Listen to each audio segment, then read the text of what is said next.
네, 안녕하세요. 반갑습니다. 저는 부천 마을미디어 부천 오원소를 진행하고 있는 한준탁이라고 합니다. 동진학당 회원분들은 좀 깜짝 놀라셨을 거예요. 갑자기 못 보던 사람이 나와서 먼저 이야기를 하고 있어서 원래는 동진쌤을 좀 뒤늦게 소개하는 걸로 했는데 앉아 계셔서 그냥 하도록 하겠습니다. 저희가 원래 이 밴드하고 유튜브를 통해서 같이 실시간으로 중계를 해드리려고 했는데 기술상의 문제로 지금 밴드에만 나가고 있고 유튜브에는 나가고 있지 않는다고 하니까요. 혹시라도 나중에 보고 싶으신 분들은 그 밴드에서 보시던지 아니면 추후에 녹화본이 업로드되는 유튜브 상의 뜰짝TV에서 보시면 되겠습니다. 제 소개를 간단하게 드렸는데요. 저는 마을미디어 팟캐스트 부천 오원소라는 팀에서 진행을 하고 제작을 하고 있는 30대 청년이고요. 오늘 이렇게 특집 방송으로 동진쌤과 함께 동진학당에 출연하게 됐습니다. 그래서 오늘 이렇게 좀 잘 되면 앞으로도 또 몇 번 더 함께 하지 않을까 생각이 들고요. 많은 분들이 이제 방송 중간중간에 댓글로 의견과 질문 해주시면 더 풍성한 방송이 될 것 같습니다. 많은 댓글 부탁드립니다.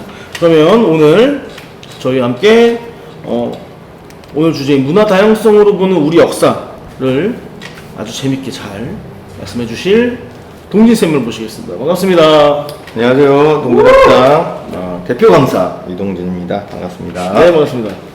선생님, 오늘 주제가 문화 다양성으로 보는 우리 역사인데요. 언뜻 생각하기 두 가지의 단어가 잘 안 붙는, 어울리지 않는 느낌인데 어떤 이야기가 숨어 있나요? 그동안 역사 이야기를 주로 콘텐츠를 다뤘는데요. 이제 이 문화 다양성 이야기는 오늘날의 대한민국의 다양한 이주민들, 이주 노동자들도 계시고요. 네. 그다음에 이제 귀화한 분들도 많이 계시고, 그래서 이제 다양한 분들이 대한민국이라는 국적을 가지고 있고, 그다음에 이 땅에서 살아가고 계시는데요. 그래서 오늘날 이제 우리는 이제 그런 게 있잖아요. 단일민족 신화라는 게 있잖아요. 우리 당군 할아버지의 그 후손인데 그 혈통으로 순수성을 갖고 있다.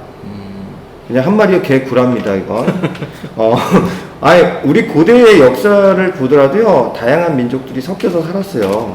단지 저는 그래요. 대한민국 아니면 한민족이라는 것은 언어를 함께 사용하고 있고, 문화를 같이 공유하면 한민족이다라고 이야기를 합니다. 근데 오늘날에 이제 다양한 이제 분들이, 우리 대한민국에도 다양한 인종들, 다양한 이제 그 문화를 갖고 있는 분들이 이제 우리 국적을 갖고 우리 땅에 살면서 이제 같이 어우러 살고 있는데요. 이런 현상이 이제 제가 생각하기에는 1980년대 중반 이후로 이제 많은 그 동남아시아 분들이 오셔서 노동자로 오시면서 생겨났고, 그 후로 이제 한 30년 정도 지나면서 이제 많이 이제 익숙해졌는데, 이런 문화 다양성 아니면 이제 다양한 인종들이 이제 대한민국 국적 또는 대한민국 땅에 거하는 게, 우리는 이게 반만 역사 속에서 굉장히 특이한 현상이라고 생각할 수도 있습니다. 하지만 우리 역사 속에서 늘 다양한 민족 구성으로 지금 현재 한민족이 이어져 왔다라는 걸 좀 말씀드리고자 오늘 강의를 준비했습니다. 네, 그러면은 그 현대 말고 그 예전에도 다양한 민족들이 이 한반도 땅에 확장해서는 그 한반도 이후의 넓은 영토에도 우리 민족과 함께 섞여 살았다, 이 말씀이신 거죠? 예, 우리는 한반도잖아요. 네. 반도국이에요. 바다가 3면이 있고. 그런데 이 바다 3면이 있고 동북아시아로 보면 지정학적으로 중앙에 있어요. 그러니까 다양한 민족들이 우리 그 지리적 영역 아래에서 살았다라는 거. 그러니까 그 단일 민족이 아니고요. 때로는 중국 민족이 우리나라 와서 유목 민족이 올 수도 있고, 일본인들이 우리가 와서 여기 살다가 2대 3대 지나면 이제 똑같이 한민족이 되는 거예요. 같은 언어, 그렇겠네요. 같은 문화를 공유하기 때문에 그런 역사적 사실들이 굉장히 많았다. 오늘 대표적인 인물들 아니면 사건 중심으로 오늘 말씀을 드리려고 합니다. 말씀 좀 길어질 수도 있는데 제가 질문을 하나 좀 더 드리자면, 그러면 단일민족이라는 말이 어디서 나와서 이렇게 우리가 어떤 자긍심을 갖게 되는 그런 말로 변질된 건지 여쭤볼 수 있을까요? 그 민족이라는 단어가 네. 용어라는 거 서양의 단어인데요. 네. 제가 알기로는 이제 20세기 초반에 민족주의가 뭐죠? 서양에서도 이렇고 18세기 19 민족주의가 이렇고 이게 이제 우리도 민족주의라는 게 19세기 후반에 이제 조선이라는 나라가 이제 이민족의 침략을 받아요. 그러니까 이민족이 뭐 일본이든 러시아든 중국이든 이제 한반도를 실질적으로 장악하려고 했던 많은 이제 외세들이 있었는데 네. 그러면서 이제 조선이라는 나라가 굉장히 위축되면서 나라의 국권이 휘청휘청거리잖아요. 그러니까 그런 상황에서 민족이라는 개념들이 이제 발생을 했고 그러면서 이제 민족의식이 컸고 조금 더 이전으로 가면 조선시대 이후 성리학이 들어오고 난 이후에 이 성리학이라는 것은 기본적으로 중국에서 발생했는데 그 당시 중국이라는 나라가 원나라 지배를 받고 있었어요. 네네. 그래서 한족이 몽골의 지배를 받은 상태에서 이 성리학이라는 것은 이 오랑캐, 그러니까 북방민족 원나라 그를 오랑캐로 치고 한족만이 정통성을 갖고 있는 나라 요런 어떤 역사적 뿌리 속에서 성리학이 나왔고 이게 이제 고려 말에 들어와서 조선이라는 나라가 성리학을 기반으로 국가가 이제 창설됐잖아요. 네네. 그렇기 때문에 일단은 기본적으로 이념적으로는 조선 시대부터 이제 유교적인 뿌리가 약간 오랑캐, 그 다음에 한민족 오랑캐 이렇게 이분법화가 됐고, 그 다음에 조선 후기에 이제 근대 우리가 이제 국권이 굉장히 위태로울 때 민족의식이 싹 트면서, 그러니까 특히 이제 일본이겠죠. 우리와 이제 일본하고 어떤 그런 민족적인 어떤 그리고 뭐 중국도 마찬가지고 이렇게 이게 대립적인 그런 의식 속에서 그러니까 우리 민족 아니면 타민족 이렇게 뭐 약간 배제와 혐오 이런 것들이 나중에 이제 요즘에 와서 이제 또 이렇게 계승돼서 오지 않았을까라는 생각이 듭니다. 네, 감사합니다. 그러면 오늘 인물 중심에 말씀해 주신다고 하셨는데 어떤 이야기? 그 제가 오늘 인물로 하는 건 워낙 되게 많았겠죠. 근데 네. 이제 약간 우리가 익숙하거나 아니면 우리 민족 문화에 큰 영향을 끼친 사람들을 중심으로 뽑아봤어요. 한 시간이라는 어떤 시간 속에서 많은 분들을 소개하기는 굉장히 어렵고요. 그래서 이제 몇 분만 추려서 지금 오늘은 이런 거예요. 고대하고 고려까지만 이야기를 전개를 하려고 합니다. 나중에 되면 조선도 있어요. 조선하고 근대도. 그거는 따로 오늘 방송이 대박이 나면 반응이 좋으면 2탄으로 한번 이어가겠습니다. 그건 조선하고 근대 이렇게 나눠서 오늘 설명하려고 하고요. 네. 첫 번째 이제 고대부터 해서 두 인물을 먼저 소개를 하려고 합니다. 그래서 잠깐 소개를 한다면 위만이라는 분은 너무 많이 알려져 있잖아요. 우리가 조선이라는 나라, 그죠? 고조선, 그죠? 단군조선. 두 번째 이제 왕조로 따지면 단군조선, 그 다음에 뭐 기자조선, 그 다음에 마지막 위만조선이 있었잖아요. 그 위만이라는 우리 고조선 역사 속에서 위만 왕조를 제창한 새로 이제 건설한 그 사람이 중국 사람이라는 거죠. 연나라 사람이라는 거죠.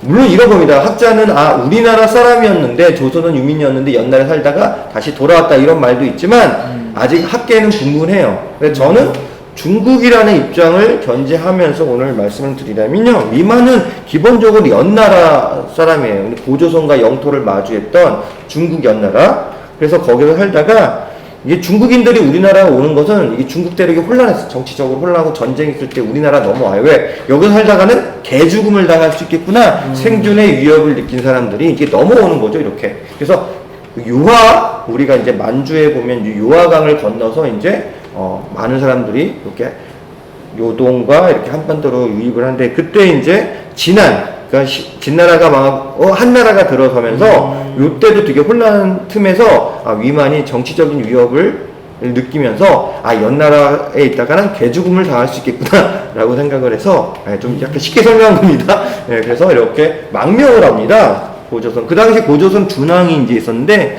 이 준왕이 위만이 그래 너 연나라 사람이라고 그래 그러면 내가 너희에게 땅을 주면서 그 대신 너가 좀 여기 국경지대에 좀 수비 좀 해줄래?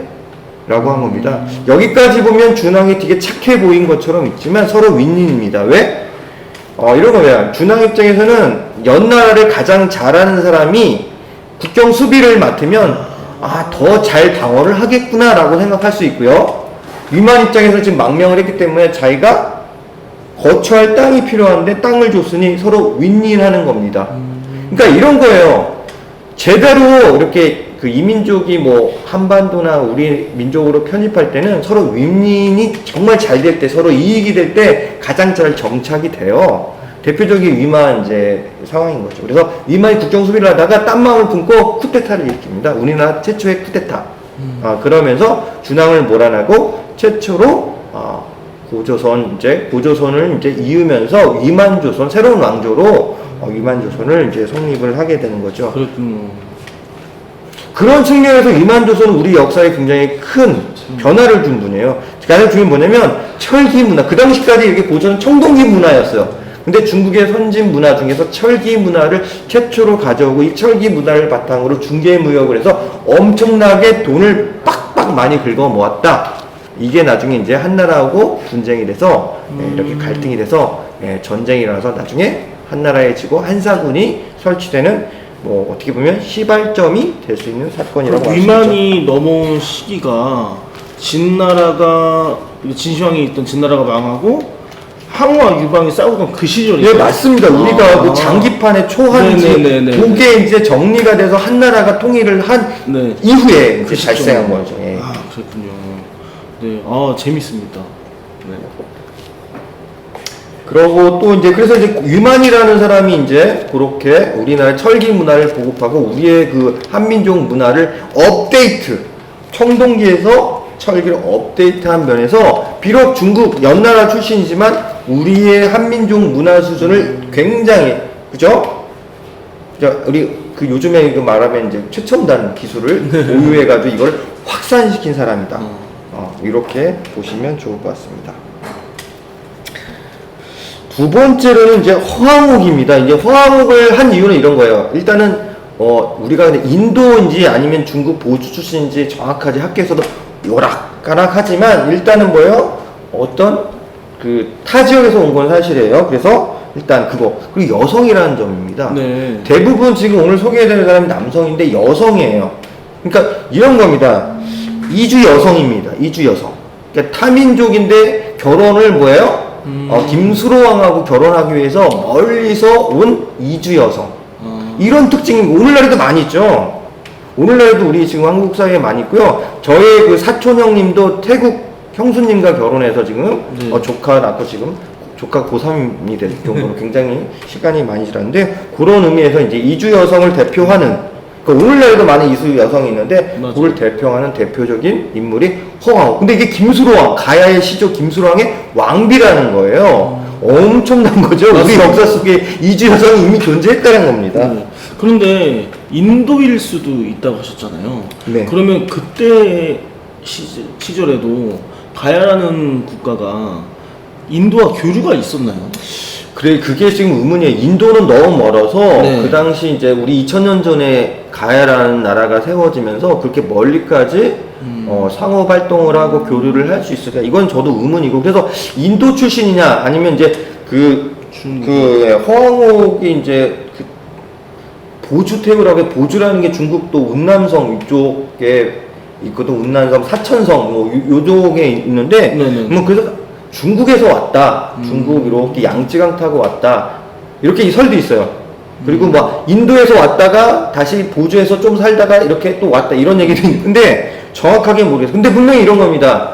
이게 장거리 항해가 선박 기술이 쉽지는 않았을 것 같아요. 그래서 마다 멀리까지 이렇게 인도에서 올 가능성은 뭐 선박 기술로 따지면 쉽지 않은데 만약 이렇게 중간에 거쳐서 보주라는 중국 그죠? 뭐 사천성에서 이렇게 양쯔강 타고는 가능할 수도 있는 거죠. 그러니까 뭐 지금으로서 확실하지 않지만 분명히 이게 가야라는 나라가 아니고 한반도가 아닌 외부에서 올 가능성은 있어요. 저거 중국 산동반도나 아니면 뭐 중국에서는 충분히 올 수 있는 가능성은 있다고 봅니다. 네, 그럼 호황우 이분은 어떻게 오시게 됐나요?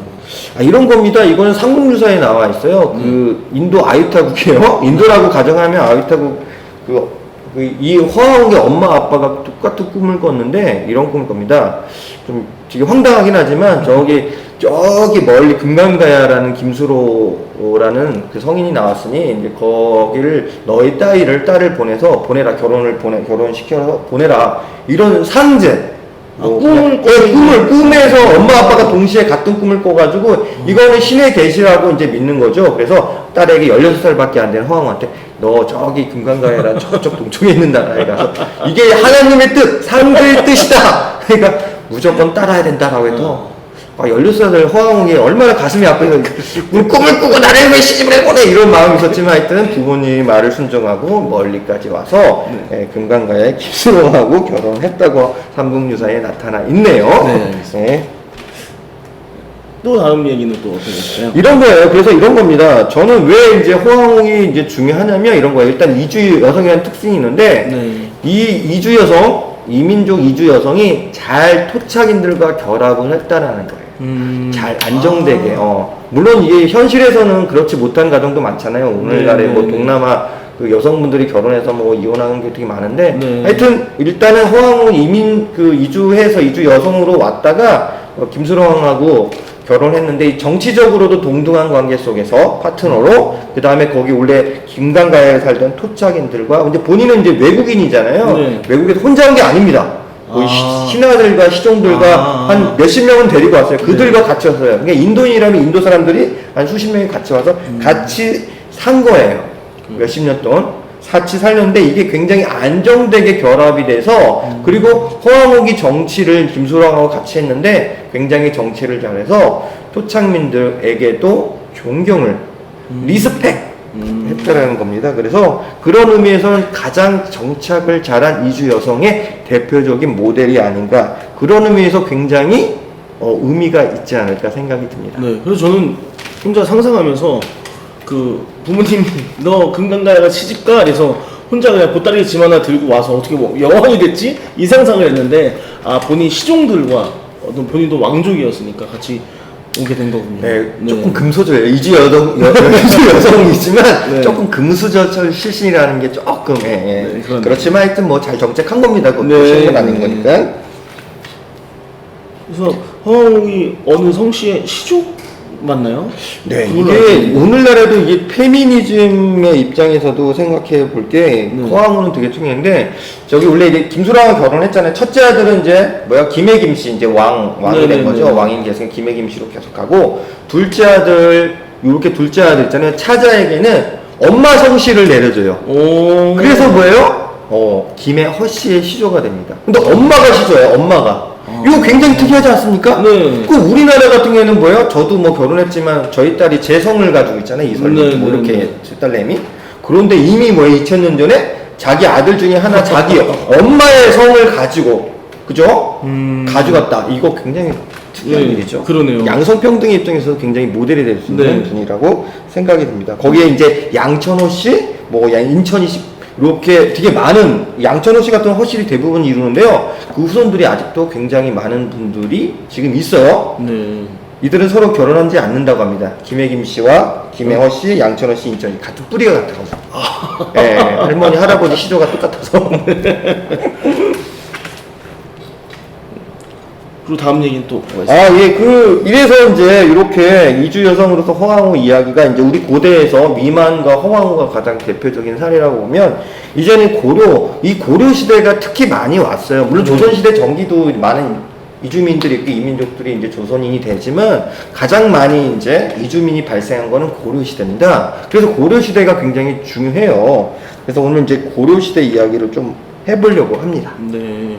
고려는 아무래도 원간섭 기간이 좀 길어서 그런 것도 있지 않을까요?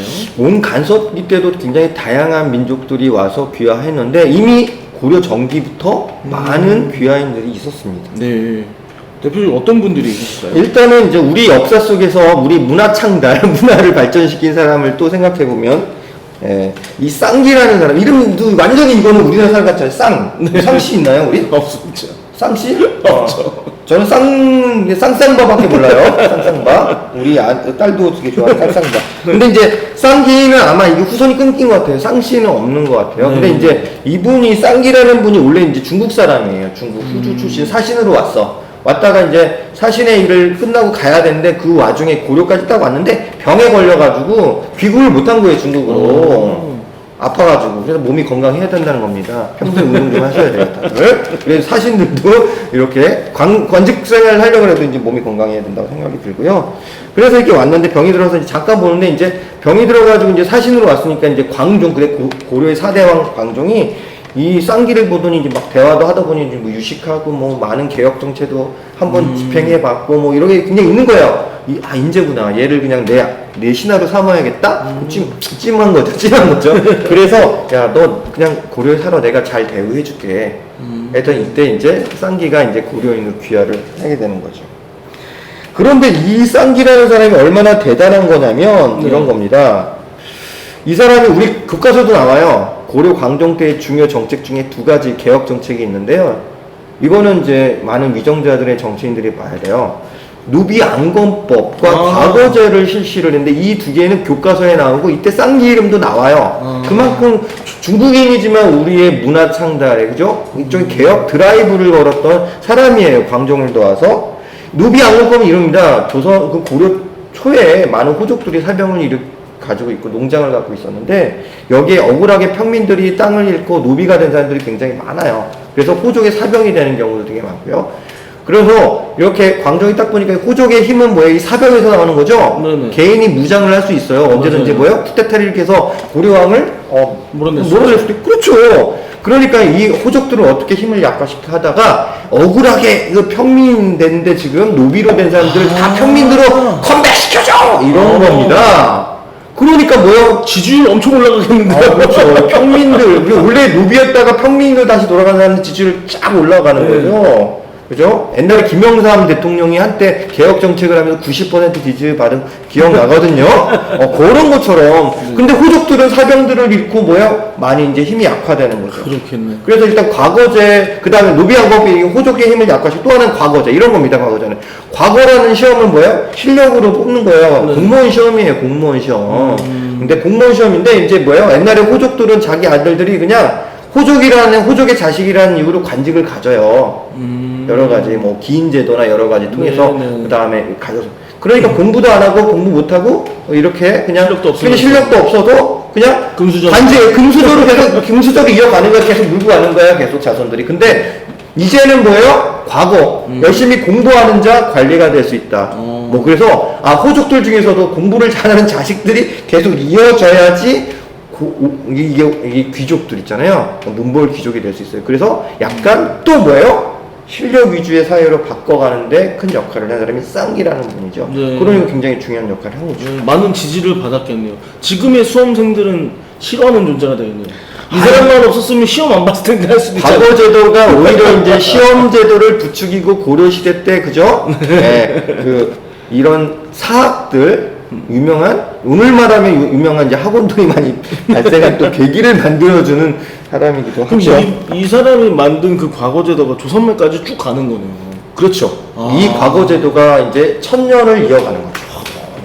정말 큰일을 한 거죠. 예. 이주민이네요. 네, 엄청난 큰 역할을 한 겁니다. 네, 또 다른 건 또 뭐 있어요? 예, 그 다음에 이제 이런 거예요. 이제 왜 우리나라가 다양한 민족들이 이제 있었죠. 북방에는 고려가 딱 했을 때 여진족도 있고 거란족도 있고 뭐 그죠? 많은 민족들. 그 다음에 원래 발해도 뭐 고구려 유민이라고 하지만 뭐예요? 네네. 어떻게 보면 전혀 다른 국가였고 말갈족이 훨씬 많은 인구 구성을 차지하기 때문에 약간 뭐 우리는 지금 이제 같은 민족으로 이야기하지만 그 당시에는 전혀 다른 이질적인 민족이었어요. 그래서 그죠? 그래서 일단은 북방의 발해, 여진, 거란족들이 대거 고려 초에 고려인이 되는 겁니다. 그 과정을 잠깐 설명을 하려면 이런 거예요. 일단 고려 현종이 이제 8대 임금인데 그때 이제 또 2번에 걸쳐서 거란과 전쟁도 하고요. 그 다음에 고무렵에 이제 발해 유민들이 막 또 반란을 일으켜서 발해를 다시 건국을 다시 새롭게 나라를 또 건국하려고 하다 보니까 전쟁이 있고 하니까 거란과 발해 유민들이 많은 사람들이 전쟁을 피해가지고 고려인이 이제 된 거죠. 고려인이 귀화를 하는 일이 많이 있었고요. 실제 이제 발해인들이 고려 전기의 73% 정도 굉장히 많은 발해인들이 이제 고려인이 된 거고요.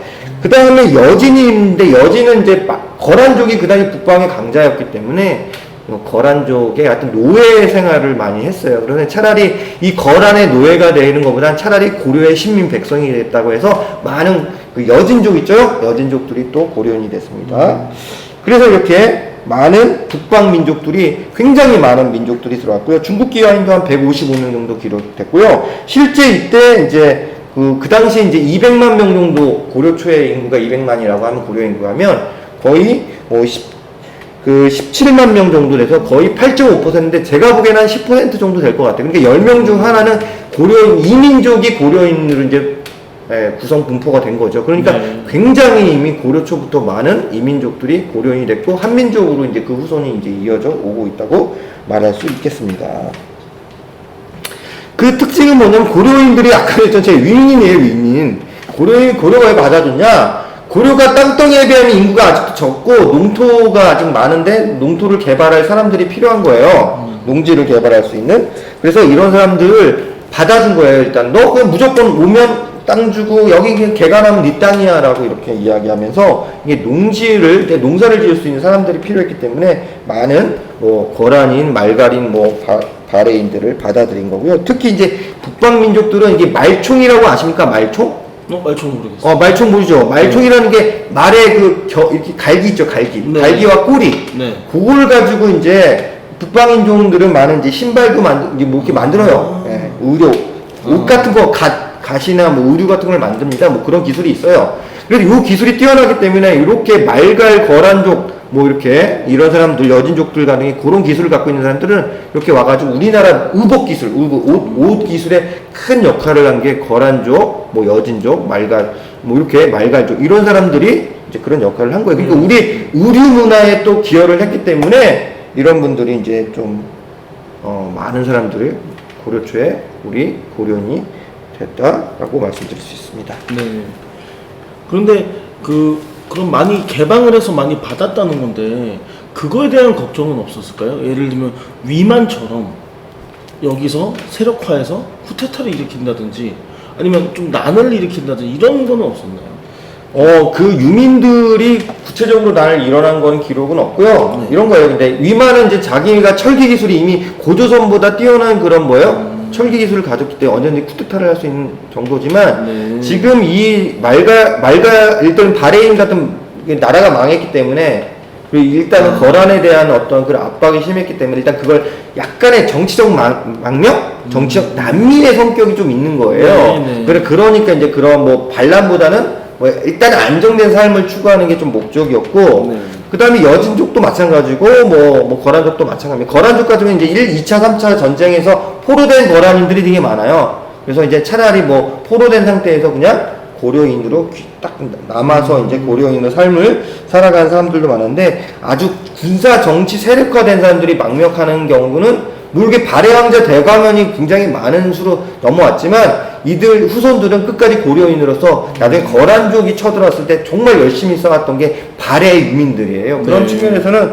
그런 위험은 그렇게 없었다고 말할 수가 있겠습니다. 네, 감사합니다. 또 고려 때에 오신 분들이 계신가요? 고려 때 또 이제 오신 분들이 또 있는데요. 이제 이번에 좀 특이한 분이 베트남 왕자가 그러니까 한 분이 이제 오신 분이 있죠. 이용상이라는 이제 베트남의 정치적인 혼란이 있어요. 왕족인데 이제 정치적으로 이제 밀린 거죠. 그다음에 생명의 위협에서 이제 탈출합니다. 자기 가족들 일가를 데리고 배를 타고 탈출하다가 이렇게 쭉 오다 보니까 지금 황해도 옹진반도 쪽에 이제 가게 된 거예요. 거기서 이제 정착을 이제 배를 타고 이제 내리려고 하는데 이 이용상이 보니까 이제 그 해적들이 그 고려인들을 잡아가고 해서 이 해적들을 물리쳐가지고 거기 옹진에 있는 그 수령 있잖아요. 수령. 그 수령이 이제 짱 대단하십니다 하면서 급진이 대접하고 그래서 요거를 이제 그 옹진 그 군수가 현감이 이렇게 올린 거예요. 그 수령이 그때 고려예요. 고려 후기에 이제 고려 고종 때인데요. 이렇게 큰 일을 했습니다라고 해서 이 고종이 그러면 여기 옹진반도 화산 지역에 너를 이제 땅을 줄 테니 여기서 살아라. 고려가 굉장히 이 정치 난민이잖아요. 정치에 몰려가지고 쫄려가지고 와가지고 온 사람을 이렇게 정치 난민들을 받아줬어요. 우리도 몇 년 전에 정치 난민들을 받느냐 안 받는 굉장히 논란이 있었잖아요. 그게 굉장히 다수가 굉장히 혐오하고 싫어하고 그런 사람이 있는데 이미 우리 고려 시대 고종 왕께서는 받아줬어요. 그래서 화산에 살고 그 다음에 이제 이렇게 살게 해주니까 나중에 이제 그 당시 조금 지나서 몽골족이 침입했을 때 이때 이제 그 옹진에 있는 수령과 같이 연합을 해가지고 몽골군을 격퇴했던 그 사람이 이용상 베트남 왕자입니다. 그래서 큰 공을 세웠죠. 그리고 나서 이제 이 화산에서 정착하면서 하면서 화산이씨의 시조가 됩니다. 화산이씨. 돌아간 게 아니고 정착해서. 정착해서 살았습니다. 뭐 돌아가고 싶은 마음이 있었지만 정치적으로 네. 이제는 돌아갈 수가 없는 상황이었던 거죠. 그래서 지금 화산이씨의 시조가 베트남 왕자. 그러니까 몇 년 전에 그 베트남에서 이렇게 후손이 가가지고 이렇게 그 베트남 이제 최고 그 지도자하고 만나가지고 이렇게 회담도 갖고 굉장히 융숭한 대접을 받았다는 그런 기사를 봤어요. 하여튼 그렇게 우리의 다양한 민족들이 고려에서 살았다라는 거 다시 한번 강조합니다. 네. 다음에 또 어떤 또 얘기 있습니까? 계속 궁금하시네요. 궁금하긴 예, 합니다. 제가 이런 이제 그 당시 이제 지금 다양한 지금 뭐 아까 위만 같은 게 연나라 중국이고 뭐 인도 여성도 왔고 그다음에 쌍기 중국 그다음에 이제 뭐 여진족 이번에는 이제 좀 다른 몽골 지금 제가 오늘 이제 다양한 문화 발전을 일으켰고 뭐 우리나라에 좀 도움을 줬던 인물 중인데 이 인우라는 분은 이제 그런 거예요. 원간섭 아까 그랬잖아요. 우리 타겜 씨께서 뭐 온나라 시대는 좀 많이 이제 우리 귀화하고 맞아요. 온나라 시대 많은 사람들이 귀화했는데 그 중에 이제 몽골 원나라 출신인데 이제 그 원나라의 쿠빌라이 칸의 딸이 이제 충렬하고 결혼을 합니다. 네. 이 얘기 왜 하냐면 우리나라는 이제 고려 왕실이 원나라 간섭기 때 이미 원나라 공주와 결혼하면서 그 후손이 나중에 왕이 돼요. 예를 들어 충렬왕과 그 쿠빌라이 칸의 딸이 결혼해서 그 낳은 왕이 선왕이에요. 그러니까 왕실에서 이미 뭐예요? 엄마 쪽은 뭐예요? 원나라 몽골인 이미 문화 다양성이 왕실에서 이루어졌다라는 거예요. 네. 그때 이제 따라오는 거예요. 그 쿠빌라이 칸의 딸 대장공주 따라와서 그 시종을 했던 그러니까 호위무사 같은 역할을 하는 분이 인우인데 이분이 이제 나중에 이제 정착을 하면서 살아가는 거죠. 이분이 원래는 그냥 그 좋은 인물, 그러니까 훌륭한 일을 하기보다는 굉장히 욕심도 많고 좀 이렇게 문제도 많았지만 그래도 이분이 우리나라에 큰 역할을 한 거는 이런 겁니다. 이게 쿠빌라이 칸은 여기서 쿠빌라이 칸은 우리가 알고 있는 징기스 칸의 손자예요. 원나라 첫 번째 왕제예요. 네. 몽골에서는 5번째 왕이지만 원나라라는 국호를 세웠을 때 1대 왕제인데 이 쿠빌라이 칸을 반대했던 자기 막내 동생이 나는 뭐의 형을 자리를 뺏어가지고 반란을 일으켰는데 그 일파 하나가 이제 이렇게 우리나라로 쳐들어왔어요. 그때 여기 인우라는 장군이 이제 격퇴를 시키죠. 격퇴시키면서 원래 지금 평양 일대가 원래 그 원나라 땅으로 원나라가 여기까지 우리가 땅을 가져갈게 하면서 충렬왕 때 가져갔는데 요때 격퇴를 하면서 요게 쿠빌라이 칸에 반대했던 그 잔당들을 격퇴하면서 이 인우가 이제 여기서 승리를 하면서 여기 지금 평양 일대를 다시 우리 땅으로 회복을 해요. 그러니까 그 역할을 이제 인우라는 이 장수가 한 겁니다. 몽골족이지만 뭐예요?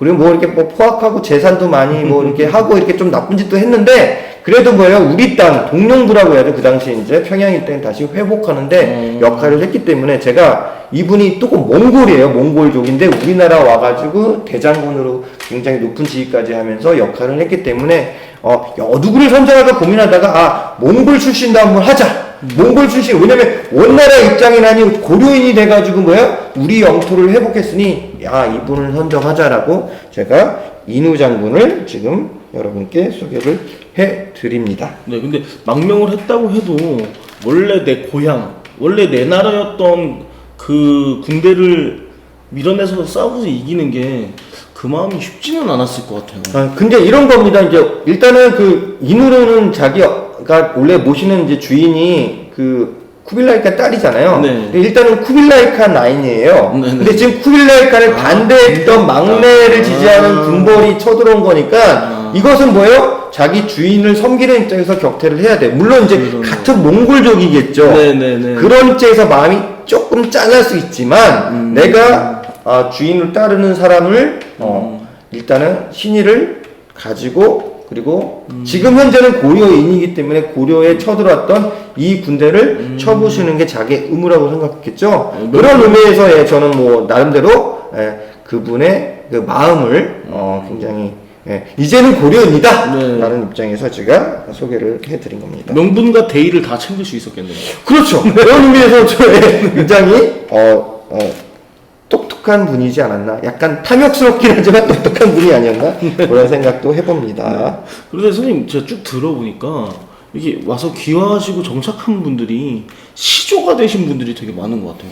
그렇죠. 왜냐면 그 후손들이 지금 남아 있는 분들 계속 후손을 계속 이었다면 처음으로 이제 이민족으로 왔기 때문에 정착해서 그 성씨를 받아 그 성씨를 사성으로 받는 분들도 있고 그 다음에 아까 그 이용상 이분 같은 경우에는 이제 화산 아까 그 땅을 내려줬잖아요. 고려에서 베트남 그래서 거기서 그 지역을 따서 그 화산 옹진반도에 있는 산이 화산인데 화산 이씨가 되는 거고요. 이렇게 여기 인씨도 마찬가지 연안 인씨 뭐 이렇게 인씨 시조가 되는 건데 인씨도 뭐 여러 인씨가 있는데 그렇게 그러니까 이분들이 정착하면서 후손들은 이제 새로운 본관을 가지고 이제 정착을 하면서 살아가는 거죠. 그렇군요. 본관이 있어야지 약간 양반이 되는 겁니다. 네, 성과 본관이 있어야지. 네, 중요한 겁니다. 그거는. 댓글에 질문은 없나요? 제가 지금 그 화면을 못 봐서. 네, 질문보다는 막 본인이 뭐 김해김씨라고 이야기해 주시는 거 있고 무슨 전주채 씨라고 하고 본관 자랑합니까 지금 다 처가 본가 외가 처가 모두 김씨 김해김씨입니까? 우리 김성훈님 뭐 아주 그냥 김씨라는 거 굉장히 자랑하고 계시는 것 같고요. 그 다음에 시청률 상승 맞나요? 아니면 뭐 그냥 이렇게 뭐 시청률 상승이라고 지금 조영환 님이 올려주셨는데 맞나요? 지금 분위기 사나요? 네, 그 다음에 이렇게 일단 이렇게 뭐 질문보다는 이렇게 자기가 본관이 어디고 어디 뭐 있다 인연이 있다라고 이렇게 많이 올려주셨네요. 네. 알겠습니다. 제가 좀 시청률에 도움이 돼야 하는데 참 많이들 봐주시길 바라겠습니다. 그럼 다음 얘기 또 어떤 거 올려볼까요? 이번에는 이제 또 다양한 민족 중에서 한 분을 이제 선정해서 설장수라는 분이 위그르인이에요. 서영인. 설장수. 무슨 장수? 싸움 장수? 아니면 뭐 물건 파는 장수? 아니고요. 그냥 이분은 문신이에요. 뭐 전쟁 그런 건 아니고. 근데 아버지 따라서 들어옵니다. 원래 원나라 관리였는데 아버지가 이게 원나라 관리였는데 아버지하고 공민하고 좀 친해. 그러니까 옛날에 공민왕이 원나라에서 이제 살던 10년 정도 있었거든. 그때 이제 친하게 지냈던 친구들 중에 하나였나봐요. 그러니까 설장수의 아버지가. 그러면서 이제 공민왕이 왕으로 이제 오잖아요. 왕이 돼서 이때 아마 그 무렵에 같이 온 것 같아요. 공민왕하고 친구니까 나는 원나라 관리로보다는 저기 고려의 관리로 공민왕은 내 친구인데 거기 따라가서 내가 우공 관리라도 해봐야지 뭐 이런 마음으로 오지 않았나. 그래서 아들 설장수와 같이 온 거죠. 위그르인입니다. 위그르. 지금 중국 저쪽 끝에 위구르 지금 막 거기도 막 중국 애들이 막 탄압하고 막 그러잖아요. 뭐 독립하려고도 하고 하여튼 그쪽이에요. 약간 서역인이죠. 서양의 눈 이렇게 광대뼈 나오는 그 굉장히 윤곽이 강하고 등치가 있는 그쪽입니다. 그래서 이제 이렇게 왔어요. 근데 이 설장수는 이제 와가지고 자기 아버지가 공민하고 친하고 자기 아버지도 이제 여기 정착하면서 잘 나가고 이런 공부 열심히 했어요. 그냥 관리로 계속 나간 거예요. 쭉쭉 승승장구해서 엘리트 코스 쭉 가는 거죠. 그죠. 왜? 아버지 친구가 왕인데. 그죠? 야, 연출이 중요한 거예요. 그래서 이제 아예 위그르인이지만 얼굴색도 전혀 다르지만 문화도 다르지만 사는 거야 이렇게 와서. 그리고 왜 이 사람이 중요하냐면 위그르이지만 원나라 관리를 지었으니까 위그르 말도 할 수 있고 중국말도 했고 몽골 말도 하고 조선 이제 고려 말도 할 줄 알아. 4개국 막 5개국 이렇게 이야기를 하잖아요. 그러니까 이 사람 이제 외교 전담을 맡는 거죠. 외교. 그러니까 쓸모가 있어야 돼요. 그러니까 쓸모가 있어. 그러니까 고려 입장에서 외교를 전담할 수 있는 사람으로서 이제 설장수가 역할을 하는 거죠. 그래서 그런 측면에서 굉장히 승승장구하면서 약간 관운이 굉장히 높은 그죠? 그래서 약간 그 관운으로 따지고 뭐 정치 경력으로 따면 이낙연 그 지금 대선 후보하고 좀 비슷하지 않을까? 그런 생각이 들어요. 왜냐면 굉장히 승승장구하면서 탄탄하게 오른 측면에서 재밌는 건 이런 겁니다. 이 설장수가 이성계하고 나중에 손을 잡아가지고 어떻게 초반에 끝까지 가진 않지만 손 잡아가지고 어떻게 했냐면 이런 거예요. 그 창왕, 그러니까 우왕의 아들 창왕을 폐위하고 새로운 왕을 이제 선정할 때 9명 안에 들었다는 거야. 넘버 5. 10손가락 안에. 이 사람이요? 설장수. 그러니까 실권 실력자예요. 그러니까 왕지호 안에서 이성계와 함께 이성계가 1위라고 하면 이 10손가락 안에는 실력자인 거예요. 설장수. 위구르인이. 이민족이 권력의 핵심, 실세로 들어갔다는 거죠. 고려에서는 그러니까 능력만 있으면 피부 색깔이 중요하지 않아요. 이런 거죠. 너 능력 있으니까 너 10손가락 안에 너 우리 핵심 권력에 들어와! 이런 거죠. 우리나라 같은 경우는 유교나 뭐 이런 것들 때문에 뭐 외국인 노동자나 뭐 외국인들의 굉장히 뭐 약간 차별도 하고 그러잖아요. 고려 시대에는 능력만 있으면 다 출세로 하고 뭐 권력의 핵심에도 들어가는 그 대표적인 게 설장수라는 분이에요. 그런 의미에서 제가 또 선정을 했습니다. 네. 또 하나는 이제 요 조카가 있어. 조카가 되게 유명해. 이제 이때 조카는 이제 조선 개국하면서 참여하면서 세종 때 유명한 그런 여러분 알죠? 세종 때 지편적 학사. 네네네. 이 설장수의 조카가 있는데 설순인데요. 이제는 뭐예요? 이 사람은 이제 그 조카 때 보면 완전 도료인이 되는 거예요. 그리고 뭐예요? 이 지편적 학사는 뭐예요? 엘리트예요. 네. 과거 시험에서도 거의 최상위권. 똑똑한 성산문, 이계, 하위지, 뭐 신숙 이런 당대 최고에 있는 사람들만 지편적 학사관에 들어간 거 아니에요. 설순이. 그러니까 조카예요. 설장수의 조카인데 설순이 들어가요. 이 설순은 뭐예요? 유학에 되게 뛰어난 능력이 있어가지고 나중에 세종시대 삼강행실도라는 삼강 오륜에 관한 그림이 있고 사파가 있고 한문과 나중에 한글을 창제하고 한글까지 있는 국어를 만든 사람이에요. 그러니까 엄청나게 조선 시대의 유교적인 국가로 만든 그런 그 세종 시대 특히 엄청나게 큰 문화 발전에 기여했던 사람. 위구르인데 이구르 2세인데 뭐예요? 이미 권력의 핵심에 들어왔고 뭐예요? 지편적 학사가 되고 그런 상강행식도를 저술했다는 거죠. 굉장한 겁니다. 굉장히 뭐 고려도 그렇고 조선 초기까지만 해도 뭐예요? 그 이민족에 대한 그런 관대한 정책, 능력 위주 정책, 그들의 능력이 펼칠 수 있도록 고려와 조선 그렇게 해줬다는 겁니다. 공민왕 때 왔는데 조선 초까지 이렇게 승승장구한 거 보면 뭐 아버지가 공민왕의 친구이긴 했었지만 본인의 능력도 중요해졌다는 네, 거죠. 그리고 줄을 잘 탔나 보네요. 줄도 잘 타고 능력도 좋으니 굉장히 잘 나가게 된 거죠. 그 격변하는 시대에 줄 한 번 잘못쓰면 이제 날아갈 텐데. 그죠. 네, 이성계까지 해서 나중에 세종 때까지 갔으면은. 네. 그래서 나중에 이제 이분이 이제 그 하사를 받아요. 설씨로. 하고 경주 설씨가. 그러니까 하사받은 경주 설씨의 시조가 돼요. 네. 위구르, 하사받은 경주 설씨의 시조가 이분입니다. 설장수. 네. 요 집안이 이제 계속 이어가는 거죠. 그래서 저희 동기학 때에도 지금 서루님이 지금 설씨인데 뿌리가 어디신지 이게 왜냐면 설씨도 이 신라 시대부터 이제 설총도 설씨거든요. 설총의 아버지 원유도 설씨라서 이쪽 설씨가 있고요. 오리지널 설씨 있잖아요. 그다음에 이제 이렇게 위구르 출신에서 후손의 설씨가 있다라는 거 말씀드립니다. 고려 말에도 그럼 많이들 이렇게 오셨나 보네요. 그러니까 왜 그 조선 초에 건국될 때 있었던 여진족에서 왔던 분들도 꽤 많다고 들었어요. 여진족도 많이 왔죠. 여진족이 왜 많았냐면 이런 겁니다. 이성계가 원래 월나라 쌍성종간부 그쪽 지역에 살았고 그쪽 지역에 원래 여진족도 꽤 많았어요. 그러니까 여진족들과 이성계는 굉장히 끈끈한 관계가 있는데 그 대표적인 사람이 있죠. 누군지 아세요?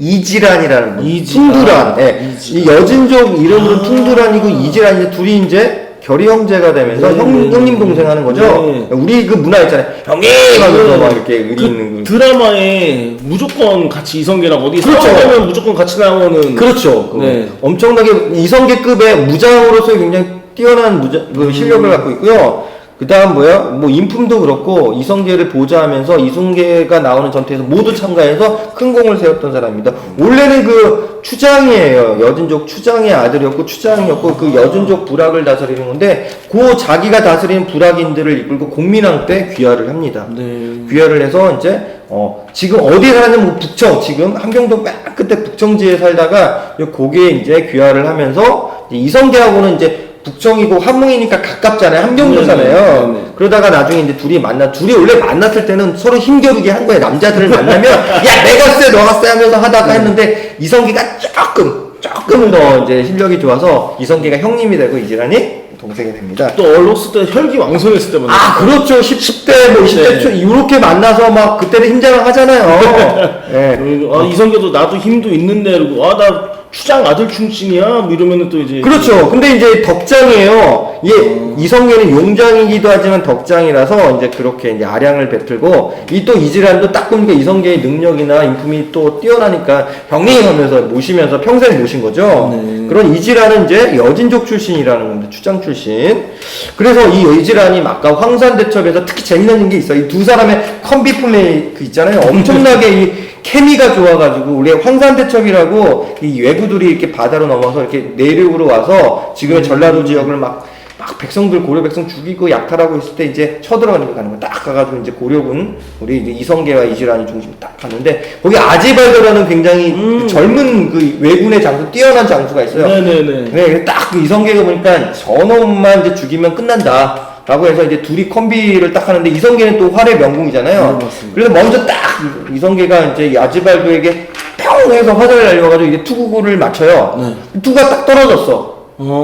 투구가 없는 사이에 뭐야? 다시 투구가 벗겨진 사이에 퉁들한 이지란이 탁 해서 아지발도를 그냥 죽여버리는 거죠. 그러니까 두 명궁이 네네. 서로 이렇게 한 번씩 주고받으면서 아지발도 죽이면서 왜구들을 토벌을 합니다. 환상의 콤비네이션. 환상의 콤비예요, 정말. 그래서 이분이 그래서 이제 나중에 뭐 위화도 해군 그 다음에 이제 조선을 이제 건국할 때 큰 역할을 하면서 공신이 되죠. 네. 그래서 나중에 청해이 씨가 됩니다. 청해이 씨.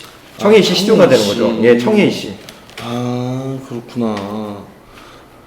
근데 제가 드라마에서 용의 눈물을 예전에 봤던 기억이 아니, 용의 눈물 볼. 네네. 굉장히 어렸을 때 보셨을 것 같은데? 예, 20년이 넘은 것 같은데. 나중에 이제 이방원이 왕이 될 때 그때 좀 그 뭐라 해야 되지?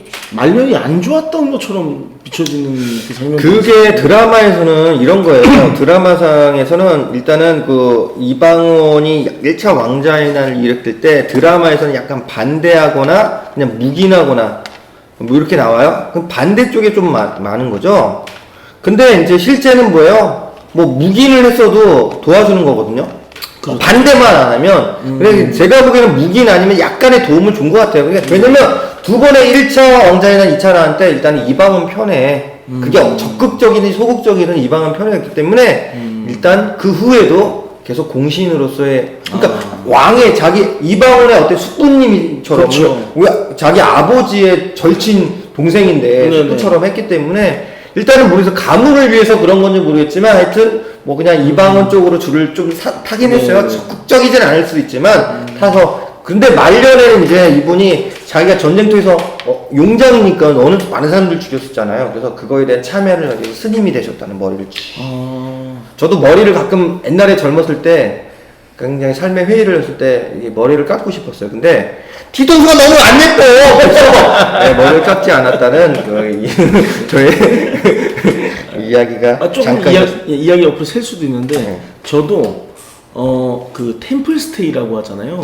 절에 가서 이제 며칠 있어 보는 거 그거를 원래 이틀을 하려고 갔다가 너무 재밌는 거예요. 새벽에 일어나서 가서 108배하고 공양 밥 먹고 이제 내용 너무 재밌어가지고 2주를 있었어요. 근데 2주 지나니까 못 있겠더라고요. 속세가 그립고 네 그랬던 기억이 술이 그립지 않았나요? 맞습니다. 네. 그게 좀 컸어요. 저도 여기서 말씀드리면 제가 신학을 했고 옛날에 제가 우리 아내를 만나지 않았으면 성공의 수사가 되겠다는 생각을 했었어요. 우리 아내를 만나서 우리 아내를 꽉 잡아야겠다 하면서 이런 게 있었습니다. 제가 이제 대학원 신학대학원 다니면서 이렇게 전화 통화를 했는데 아내하고 이제 아내한테 그냥 아내에게 나와 이제 결혼해주지 않으면 나는 성공의 수사가 될 겁니다. 라고 약간 협박 아닌 약간 고백인데 협박 이렇게 했는데 아내가 그냥 저를 불쌍하게 여겨서 저와 결혼을 해줬다는 또 다른 저의 비사, 이 방송에만 이야기할 수 있는 비사를 좀 말씀드렸습니다. 근데 아까 그 발해와 고려 사이를 말씀을 해주셨는데 그 발해도 결국에는 그 고구려가 기반인 나라잖아요. 그런데 고려와 관계에서 이렇게 넘어온 거, 그러니까 서로 교류가 그렇게 많지 않았나요? 그러니까 발해에 살다가 고려에 온 것이 귀하라고 볼 정도로 그냥 그게 우리가 오늘날의 관점에서는 같은 민족이다, 같은 민족 계통의 국가라고 하지만 그 당시에는 민족 개념이 없었고 국가가 다르면 일단은 좀 왜냐면 고구려 신라 백제 왜 피터지게 삼국 통일하려고 피터지게 싸웠겠습니까? 그거는 이제 맞네. 국가 체제 안에서는 어떤 그 큰 빅텐트의 어떤 민족 개념이라는 것보다는 자기의 국익을 위해서 싸우는 게 마찬가지고 발해도 솔직히 그럽니다. 발해의 멸망 때문에 고려가 왜 도와주지 않았나? 근데 고려는 아직 삼국통일 못했어. 후백제 신라하고에 아직도 있었기 때문에 못했고 이런 건 있습니다. 그냥 발해에 대해서 조금 친근한 건 있어요. 왜냐면 그 동족의식을 가졌던 기록들이 남아있어요. 왕건도. 왜냐면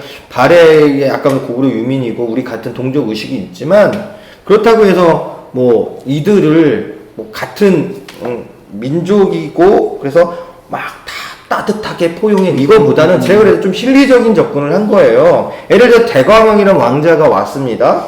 많은 그 발해 유민을 그런데 아까도 말했지만 왜 했냐?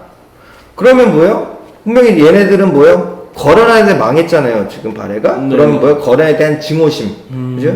그런 게 있어요. 그래서 그걸 이용한 거예요, 권건이. 그러니까 이런 거야. 민족적인 거 감정도 있지만 실리적으로 야, 너 여기 평양 일대에 좀 살아. 응, 알겠지? 그래, 내가 줄게. 근데 이걸 뭐 하냐면 왕건 똑같아. 아까 그 준왕이 위만을 한 것처럼. 왜? 발해를 멸망한 거란. 응? 거란을 제일 많이 하는 건 발해의 유민이죠. 고려인들보다. 그러니까 너기 발해가, 분명히 거란이 언젠가는 쳐들어올 수도 있으니, 거기 평양지에 일대에 너희가 살아. 황해도시 일대에 살아. 그건 뭐예요? 일종의 방패막이 한 거죠. 근데 그거를 알고도 발해 유민이 한 거는, 그거는 뭐예요? 거란에 대한 증오심이 남아있고, 그래, 우리 일족이 발해 유민이 여기서 살면서 언젠가는 뭐예요?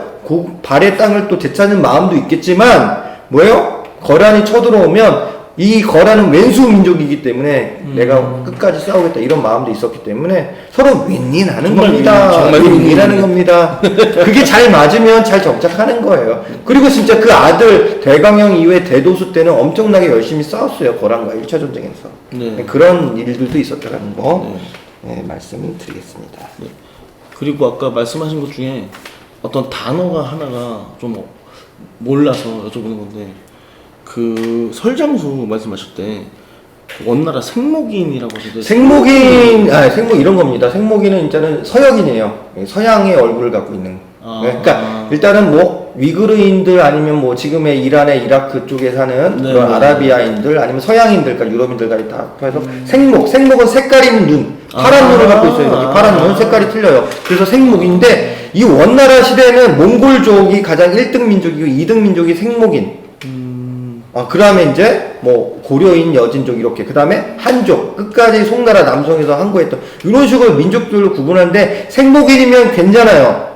그래서 생목인 중에서 뭐 약간 능력 있는 사람들은 원나라 관리가 막 되는 겁니다. 그래서 생목인 뭐 위그르 포함해가지고 눈의 색깔이 좀 약간 광대뼈 나오고 약간 서양의 이목구비를 갖고 있는 사람들은 생목인이라고 이야기를 했습니다. 그래서 옛날에 그래서 뭐 이런 겁니다. 그 쿠빌라이 칸이 있었을 때 마르코 폴로가 오잖아요, 이탈리아인. 그게 마르코 폴로도 생목인이죠. 이탈리아인이지만 이제 이렇게 유럽인들까지 포함해서 생목인이라고 이야기를 했습니다. 네, 그렇군요. 더 하실 말씀 뭐가 있나요? 아니 왜냐면 지금 원래 저희가 오늘 고려까지만 하신다고 했는데 이지랑까지 나와서 이제 고려 말이 이제 끝나서 조선으로 넘어갔기 때문에 혹시 더 일단은 일단은 조선은 남겨두, 오늘 반응이 좋았다고 하면 남겨두고요. 조선과 이제 근대 이후에 우리 이주했던 그 인물들은 나중에 오늘 그 분위기나 이렇게 반응 보고요. 2탄을 준비할 예정이고요. 오늘 여기까지 이야기하는데, 일단은 지금 시간이 조금 5분 정도 남아서 지금 질문 좀 제가 한번 댓글이나 이런 거 보고 잠깐 질문이 있으면 좀 해보겠습니다 했는데, 특별한 없으신가요?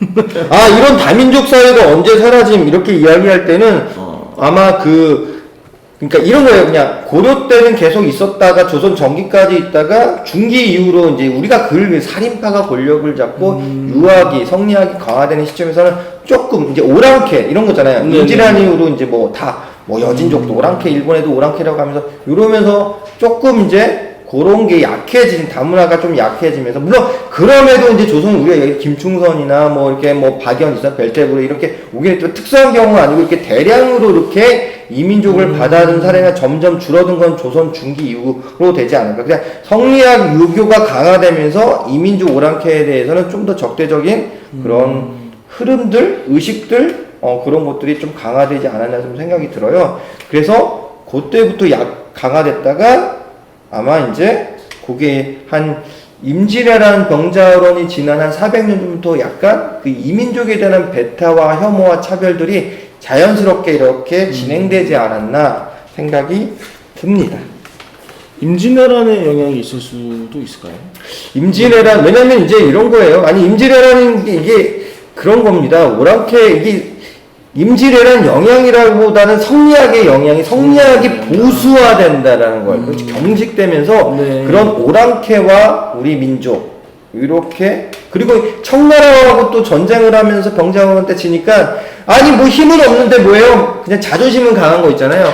오랑캐 저기 청나라한테 진 거에 대한 그런 뭐 약간 자존심이 좀 상했는데 뭐야 그냥 이기림이 예, 그래도 그냥 오랑캐 그래도 우리가 그 중국의 어떤 중화 사상을 이어받은 우리 민족이야 라면서 이런 거 있잖아요. 그런 게 강화되면서 약간 이민족에 대한 차별이나 이런 것들이 조금씩 더 강화되지 않았나 생각이 듭니다. 네. 조선시대 통역관 양반이 아니었다고 하는데 뭐 거기 그 중인들이 많이 했어요. 양반보다는 조금 낮은 그 약간 실무형 외국말을 통역하는 사람들은 중인들이 역할을. 근데 중인들이 이제 통역만 한 거는 상거래도 하면서 부자 떼돈을 많이 번 것도 역관이라고 하고 중인 계층이 좀 많았죠. 그럴 수 있겠네요. 네. 해외 문물을 받아들이고 또 이렇게 잘 왜냐면 장사를 할 수 있는. 옛날에는 그렇게 조공무역이라고 해서 바치고 또 이제 뭐 명나라나 청나라한테 받아가지고 이렇게 받는 게 있는 그런 무역을 같이 하기 때문에 네. 이렇게 역관들이 좀 부자인 사람들이 되게 많았습니다. 그 다음에 우리 조선 고려 말에 왕의 사기였는데 이성계가 공격하며 보성으로 위배당했대요 라고 이건 개인의 슬픈 역사를 이야기하신 거죠. 네. 네. 안타깝네요. 네. 그 지병수님 저희 조상이 고려 때 경학 박사로 귀화했다고 하더군요. 고려 때 그러면 중국 출신일 가능성이 왜냐면 중국 출신들은 엘리트들이 많이 와요. 네. 유교적 지식이나 아까 관료형 스타일들이 굉장히 많아요. 그러니까 지식인들이 많이 왔다고 이제 생각이 듭니다. 그래서 아마 이제 중국에서 귀화했으면 뭐 중국 엘리트들이 오지 않았을까 생각이 됩니다. 성공의 수사는 결혼을 안 하죠. 수사는 신부님들은 할 수 있는데 수사는 이제 수도사가 되는 거기 때문에 결혼을 하지 않습니다. 박연폭포와 박연 여기서 말하는 박연폭포 모르겠 박연폭포하고 황진이와 서경덕이 뭐 송악삼절인데요. 요 박연폭포의 박연은 아닙니다. 왜냐면 박연은 언제 오냐면 인조 때 와요. 근데 이미 박연폭포와 황진이와 서경덕은 뭐예요? 중종 때 사람이기 때문에 훨씬 저 100년 전 사람이에요. 그러니까 박연 우리가 말하는 그 멜테불의 귀하인 박연하고의 관련성은 없다고 말할 수 있겠습니다. 맞나요? 그 박연이 멜테불을 말했는지 그거 전제로 해서 말씀드리는 거예요.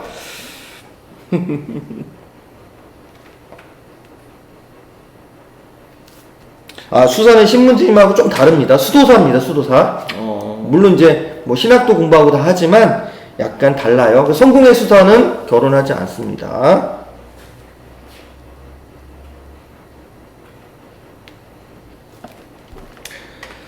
그렇다면 다른 질문이 없다면 오늘을 그 우리 문화다양성으로 우리 역사 한번 타겜심님하고 한번 서로 콤비 맞추면서 했는데 어떠신지 모르겠네요. 어떠셨나요? 이렇게 같이 저는 자셨는데.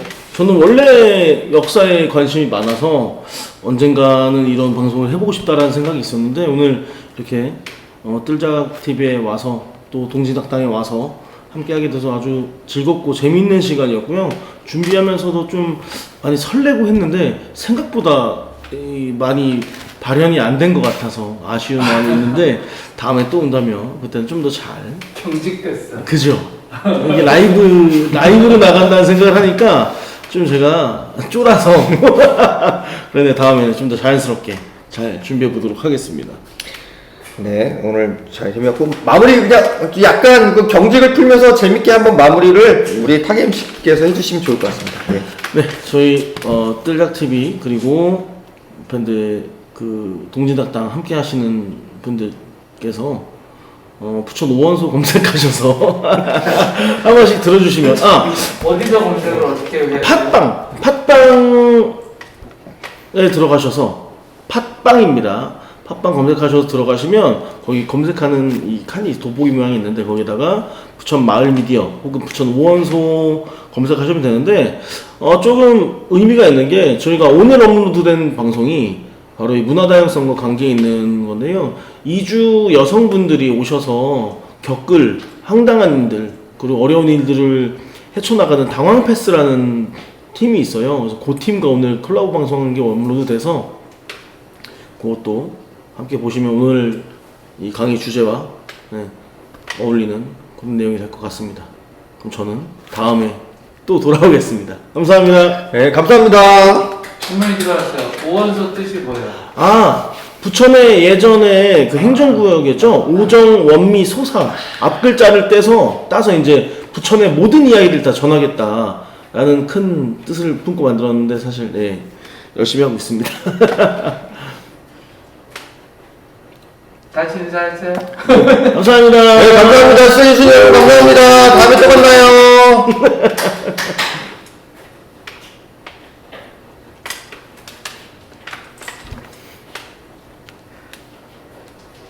타경 씨 너무 긴장했어. 네, 아니 갑자기 뭐라 해야 되지? 너무 조금 무서운 선생님이 뭔가 하긴 있어도 좀 그렇게 됐네요. 아니 다음에 더 잘. 재밌게 하면 되지. 그래도 혼자 하는 것보다 더 재밌어요. 저는 같이 하는 게 훨씬 재밌어요.